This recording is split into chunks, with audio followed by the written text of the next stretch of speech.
Let's turn back now to the Bloomberg Screentime event in Los Angeles, where Lucas Shaw from Bloomberg sitting down now with YouTube CEO Neal Mohan. For those of you that do not know him, this is CEO of YouTube, a job you've had for? About 9 months. Yeah. I've been at YouTube a very long time, but in this role for about 9 months. I need to start with, I want to ask you about that, of course. I want to start with sports. Sorry about your Dodgers, by the way. Thank you for that. Well, I'm going to get back at you. So how did you feel about the Lakers beating the Warriors in the playoffs? Let's go. Back and forth here. NFL. YouTube made a very big deal with the NFL to carry Sunday Ticket, among other things, paying, I think, more than $2 billion a year, if reports are to be believed. Don't believe everything you read. How's that going? How are you feeling about the partnership? How are you feeling about how Sunday Ticket's doing? Yeah, I mean, look, it's very early on. We're a few weeks into the season, but I feel really, really good. I feel that the first and foremost, my priorities literally from the day that we signed the deal was on the user experience, our fan experience on YouTube, joint fans of the NFL and YouTube. We have millions and millions of sports fans on the platform, and the whole point of Sunday Ticket was to super serve those fans. And so everything from what gets all the headlines, which is multi-view and kind of 4 games at once and what have you, to latency, to the clarity of the picture, and then all the features and things like that we have, that users of YouTube TV have known and loved on Sunday Ticket. And so really, really focusing on that. And that has gone, knock wood, really, really well from all the feedback that we've seen. So I feel great about the product that we put out there. You like the multi-view? I use the multi-view every week myself. I like the multi-view, especially the one with Red Zone in one of the windows for me. And that's like, as a huge sports fan, like that is like kind of like the perfect Nirvana experience for me. Yeah. How many people are paying for this thing already? We don't break out that number but I'm happy with the adoption of the product. We have, there's obviously lots of fans that are diehard NFL fans, but the whole point of this also, in addition to this kind of, what we hope to be an incredible product experience, is also consumer choice, meaning that with a couple of taps on your phone, you can now sign up for this incredible, premium service from the NFL on YouTube TV, but also on YouTube, importantly, through primetime channels. So that consumer choice has been a really important part of this experience as well. Now, within seconds, you can be up and running. You don't have to wait for a guy to come and install, a dish on your house and the like. Now, I'm curious, when your deal with the NFL was first announced, I admit I was surprised because I had written all about you guys funding original programming and then not funding original programming, and it just seemed like the Google, Alphabet, YouTube DNA was, we want to be this platform that doesn't pay for things, pick winners, we're sort of neutral. And you're also a company that makes almost all of its money from advertising. Sunday Ticket is a paid service for the most part. What was the strategy behind where it fits into the broader YouTube and Google strategy? Yeah, so there's two parts to two premises to your question there. The first is we are ultimately about what we all as viewers want from YouTube. So in terms of whether the content is paid for or not, doesn't change what the user experiences in terms of what's recommended in our algorithms, what shows up when you open up the app in the home feed, what's recommended to you after you watch a video. That takes into account your personal preferences, and that's the North Star, just to be very clear about that.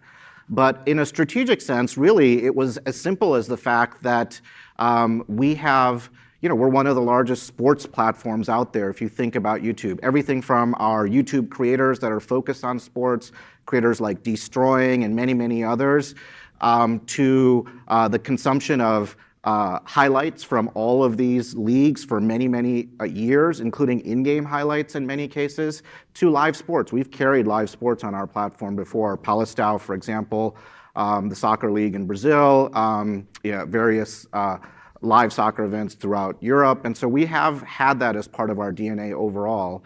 And Sunday Ticket really just fits into that story. And the second premise to your question, I would also argue, Lucas, that yes, we are an ad-supported business. That is our primary means of monetization on behalf of our creators and partners on our platform.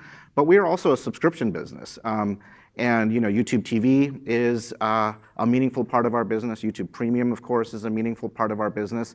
And so Sunday Ticket fits into that category as well. We have I like to think of it as twin engines of our revenue growth. We have obviously an AVOD business, but we also now have a meaningful SVOD business. And we want to continue to invest in both because my belief is those two things reinforce each other. You talked about being a platform for sports and having different rights. As I unfairly mentioned at the top, you're a big NBA fan. Those rights are coming up. Are you interested? So what I will say is we're taking it one step at a time. Right now, the NFL Sunday Ticket is a big area of focus for us. And again, as I said, getting that viewer experience right, making that game day experience on Sunday flawless and seamless. And you should expect from us a lot more innovation there in terms of products, in terms of creator integrations, all the things that our fans, especially younger fans of the NFL on YouTube, expect. You should see more of that through the season and in the many seasons to come. So that's the focus. Regarding the NBA, they have been longtime partners. They operate one of the largest channels on our platform. My 15-year-old is a huge sports fan just like me. He watches a lot of NBA highlights, and he watches them on YouTube through the lens and the analysis of a lot of his favorite creators. And so we have a long partnership with them, but in terms of our focus right now, it's about this NFL experience. So not no, but not yes. When I talked to a lot of people before this, asking them what I should ask you, I'd say the number one question I got by far was, please ask about shorts. We hate shorts. You guys have put a lot of resources into YouTube Shorts over the last couple of years. You have released a lot of numbers about how great you think it's doing, but a lot of your longer term creators are upset because they feel like it's sort of the platform's trying to force everyone into something that they don't want to do. I know you've been asked this a million times, but I'm just curious, what do you say to those creators who are upset about it as to why you care so much about shorts and why you think it's a good fit for YouTube? What I would say, first of all, to those creators, even before answering that question, is that choice is up to our creators. I mean, we have been very clear from the early days, from the launch of Shorts now 3 years ago, that ultimately that's a creator-driven decision. Nobody knows their audience better on our platform than our creators and the means by which they want to engage with that audience, first and foremost. Now, having said that, I think that there's two things that are important here. One is viewer expectations. Viewers increasingly, especially when they come to YouTube, have an expectation of all forms of video, truly multi-format. And it's not just about sort of what we call sort of traditional VOD or traditional long form on YouTube today, but it's everything from, those 15-minute VODs to 15-hour live streams to 15-second shorts to podcasts to music. And so all of those our viewers, and they show it both in terms of their feedback, but also in the data, expect that on YouTube. Shorts today is 70 billion views a day. That number's up from 50 billion in January. So the viewers are voting with their behavior. And the way that our recommendation algorithms work is that it is sensitive to that viewer input in terms of how what is recommended in the feed.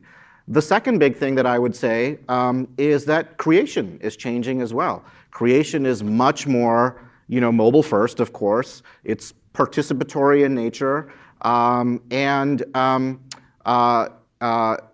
so because of those things, it's important for YouTube to play a meaningful role there. And what I have seen is that in general, it is incremental to the experience both on the viewer side and the creator side. We have lots of creators that now do both long form and short form, but we have lots of creators that will continue to only focus on long form.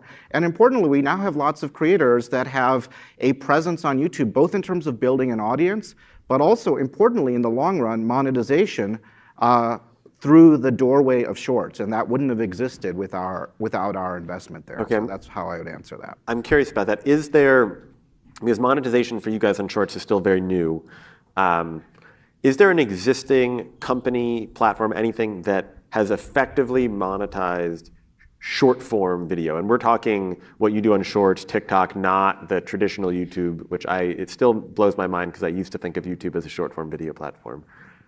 Perspectives change, sure.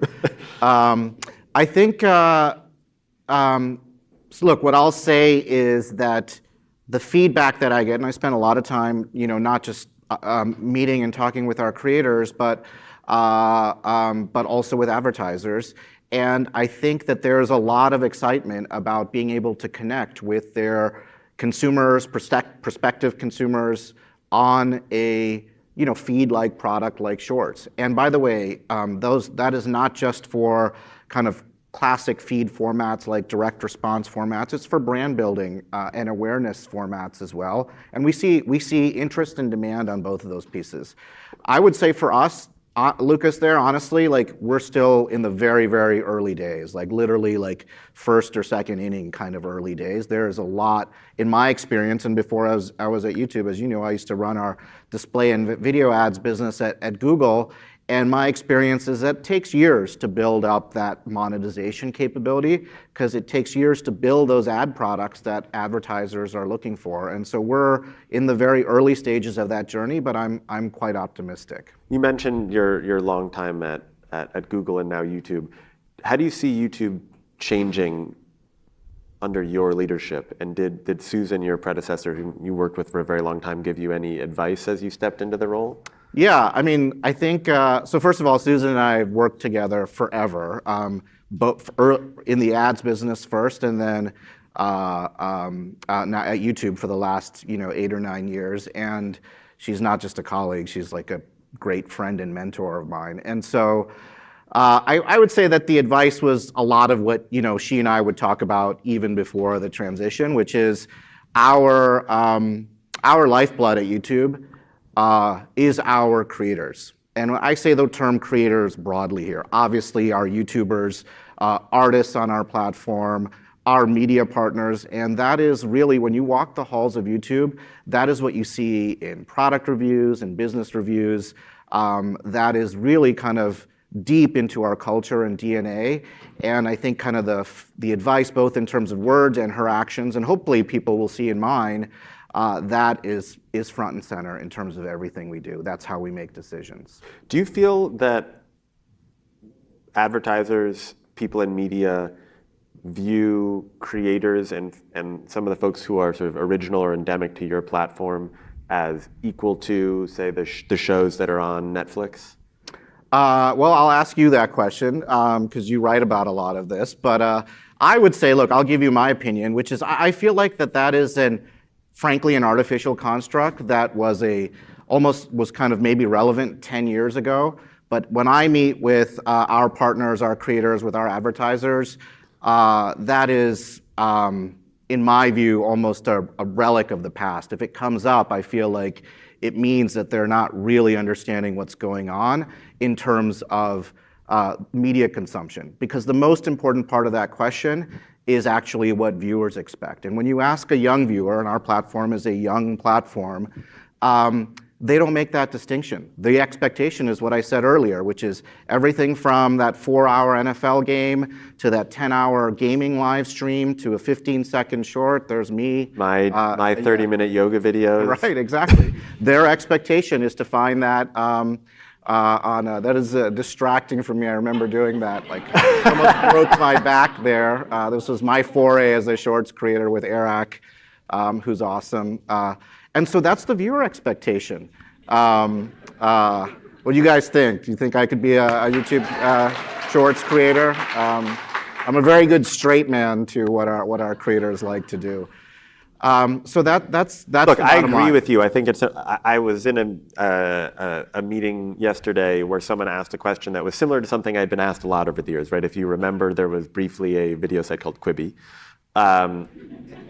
And the whole premise of Quibi was that it was premium short form. And I remember sitting down for my first meeting with Jeffrey Katzenberg and Meg Whitman, and I just didn't understand it because there was an assumption that what was happening on your platform was thereby lesser than, and there needed to be a more premium form of it, when it is very clear that there are billions of people who are perfectly happy with what they get on YouTube. Yeah, I mean, I'm not saying this because you're sitting here, but I know that you do understand this.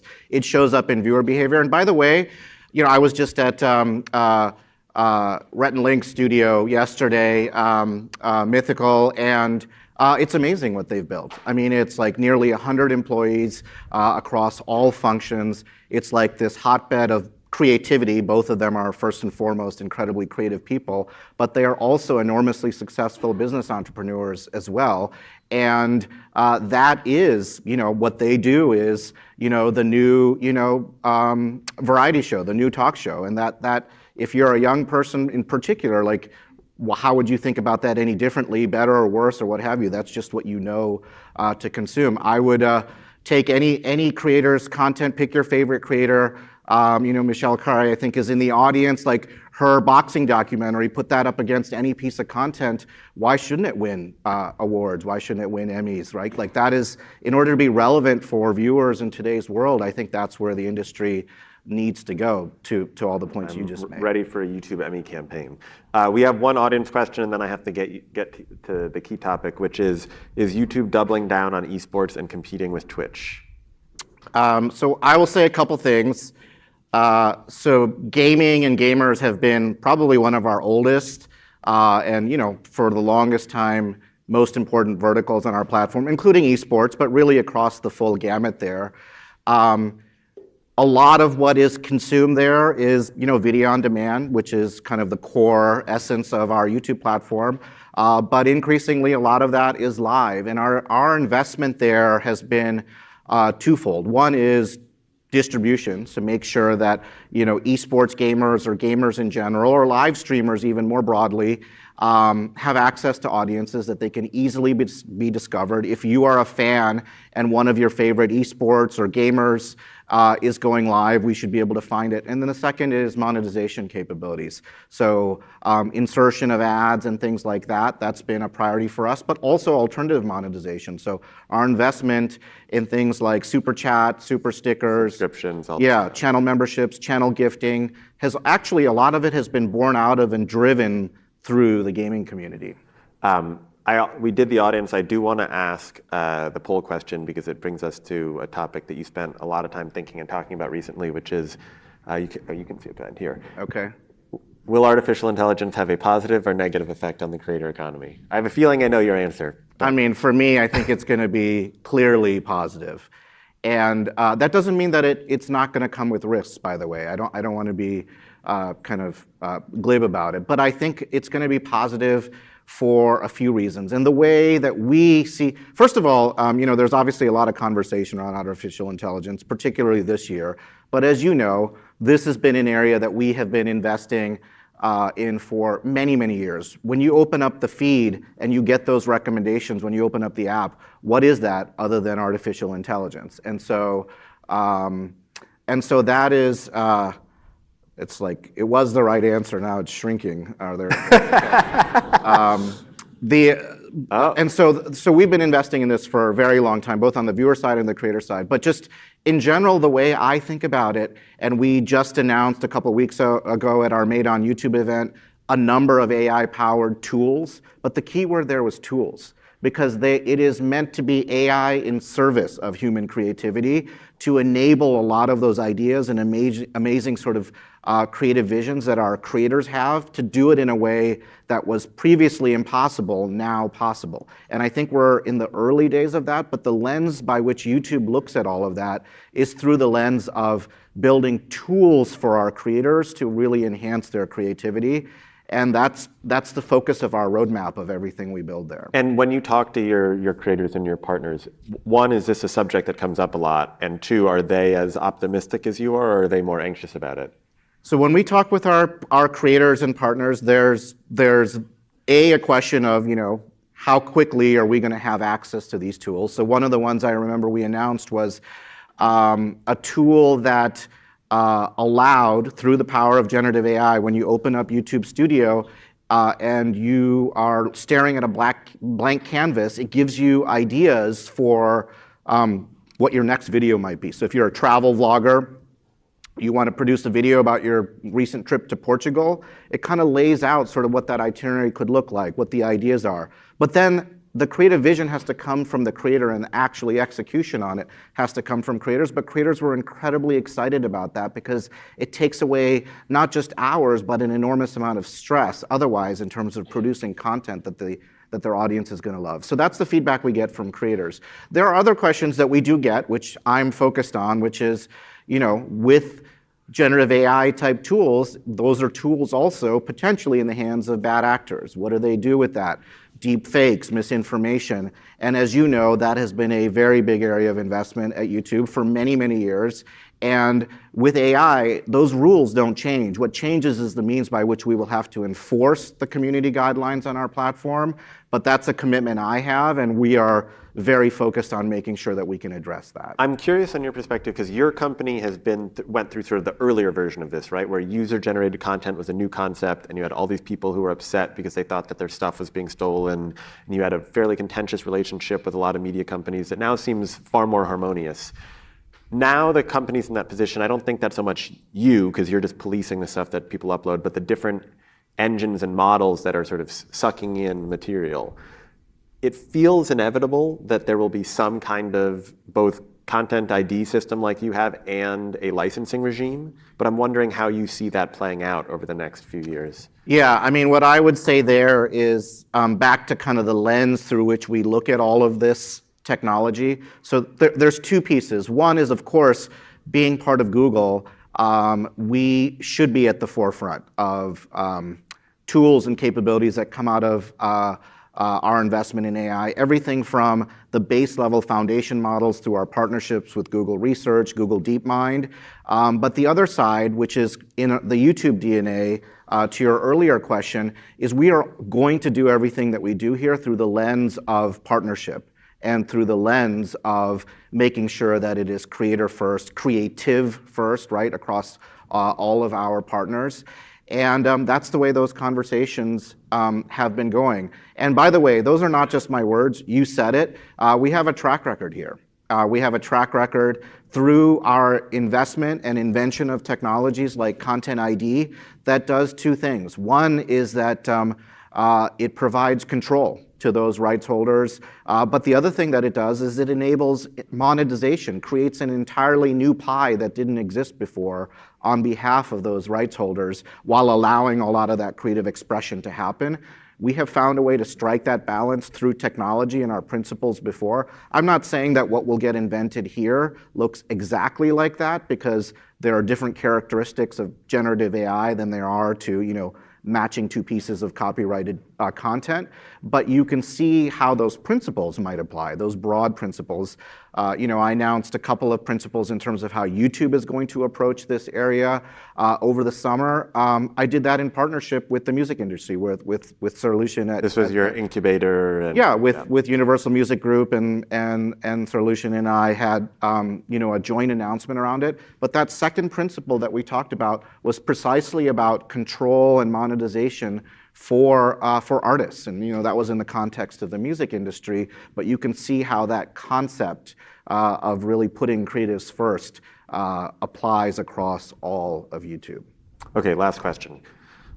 YouTube today, I think people would agree, maybe not, looks fairly similar to how it has looked for a long time. There are changes, but the concept, the bones are the same. Mm-hmm. 5 years from now, what about YouTube looks or feels different? Well, one thing that we didn't touch on, but I'll just touch on briefly here, is that everybody still, I think, probably primarily thinks about YouTube, or maybe not, but as as mobile. You can you watch it on your Android phone, on your iPhone, or what have you. But our fastest growing screen is actually the television screen, the screen that looks like this. And so I think one thing that you can expect from YouTube is really everywhere, especially in parts parts of the world outside of the US and North America. Like that growth of large screens is happening even more rapidly in many markets around the world, India, et cetera. So really being across all screens is a big thing from a viewer standpoint. And then the other thing that you should expect is more continued investment in creator tools. We're starting with things like, mobile first, shorts, short form, vertical video, but you should see that as more just as a template, as a place to start in terms of where it grows. And I think the basis of this is, our job is to build the world's best stage for video. It's our creators that are on the stage, and it's all of us as viewers that are watching that stage, and that's gotta be the best theater. That's sort of like the strategic vision for us, whether that's a 15-second short, 15-minute video, 15-hour live stream. YouTube has to be the place for that, because we're very different, I think, than any other platform. We're not a social media platform. We're not where you go to connect with friends. We're not a broadcaster. We're our own thing. We want to be the premier place for creation, sharing, and watching a video, and that's our vision. I can't believe we made it through this whole thing without talking about Mr. Beast. Neal, thank you very much.